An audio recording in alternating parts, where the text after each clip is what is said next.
Welcome to the YouTube channel of Snelata Srivastav, XSG Lok Sabha. In continuation of my previous video, previous two videos, which is on the subject of judges' impeachment. This is regarding the specific one, the impeachment proceeding of Justice V. Ramaswamy. This case was handled in the 9th and 10th Lok Sabha. I think if I give you the details of it, it would be better.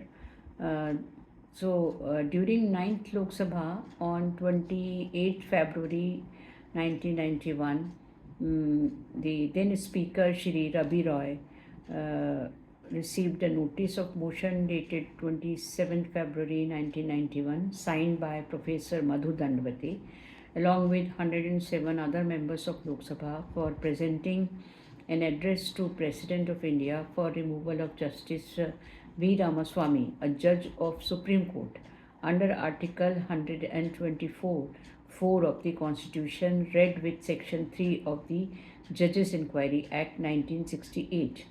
On 12th March 1991, the Speaker, having found notice of motion in order, admitted the same. In terms of Section 3(2) of the Judges Inquiry Act 1968, Speaker constituted for purpose of making an investigation into grounds on which removal of Justice V. Ramaswamy was prayed for. A committee consisted of Justice P.B. Sawant, a judge of Supreme Court, Justice P.D. Desai, Chief Justice of High Court at Bombay, and Justice O. Chinappa Reddy, former judge of the Supreme Court. Speaker further observed that motion would remain pending till report of inquiry committee was received. However, before committee could submit its report, 9th Lok Sabha was dissolved on 12th March 1991. So a question arose as to whether motion had lapsed on the dissolution of Lok Sabha or it would remain alive. So the matter came up before the Supreme Court, and on a petition, Supreme Court on 29th October 1991 ruled that motion did not lapse and it would remain alive. So 10th Lok Sabha was constituted on 20th June 1991, and the inquiry committee submitted its report to Speaker, 10th Lok Sabha. The then Speaker Shri Shivraj V. Patil on 20th July 1992. The Secretary General Lok Sabha laid this report on table of Lok Sabha on 17th December 1992. That was the 5th session of 10th Lok Sabha. As report of the committee contained the findings that judge was guilty of misbehavior, several members of 10th Lok Sabha gave notices for consideration of motion for presenting an address to President under Article 124(4) of the Constitution, along with the report of committee during the 6th session. Notices of only those members were taken into account who had been signatory to notice of motion given during 9th Lok Sabha. As this was first case of its kind in the history of Lok Sabha, the Speaker decided to hold discussion with leaders of parties and groups in Lok Sabha on legal and procedural issues involved in the matter. During meeting held on 2nd March 1993, it was pointed out that the Judges Inquiry rules were silent regarding procedure to be adopted for discussion on motion for removal of a judge.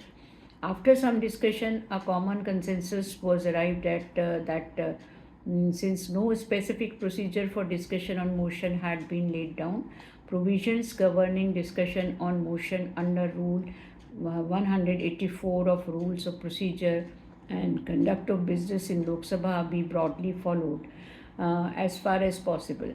The motions were included in the list of business for 10th May 1993 in names of all those members according to priorities of their notices. After Shri Somnath Chatterjee, who was first in priority, had the motion and spoken, the counsel for Justice Ramaswamy, Shri Kapil Sibal, who at that point of time was a senior advocate of the Supreme Court, was allowed to represent Justice Ramaswamy, who was brought before Bar of House and was allowed to make submission on behalf of Justice Ramaswamy. After counsel had withdrawn, after other members were also allowed to speak, discussion on motion continued on 11th May 1993. At the end of debate, motion was put to vote of the House. Motion could not be carried for want of requisite majority in accordance with clause 4 of article of the Constitution. So this was the fate of Justice Ramaswamy, who could not be impeached because the motion the motion could not be carried for want of requisite majority in accordance with clause 4. So that is what had happened in the first case of judge's impeachment. In my next video, I'm going to tell you about the second case. So we have only two cases. So the second case is about Sumitra Sen, and I will tell you in my next video. Thank you.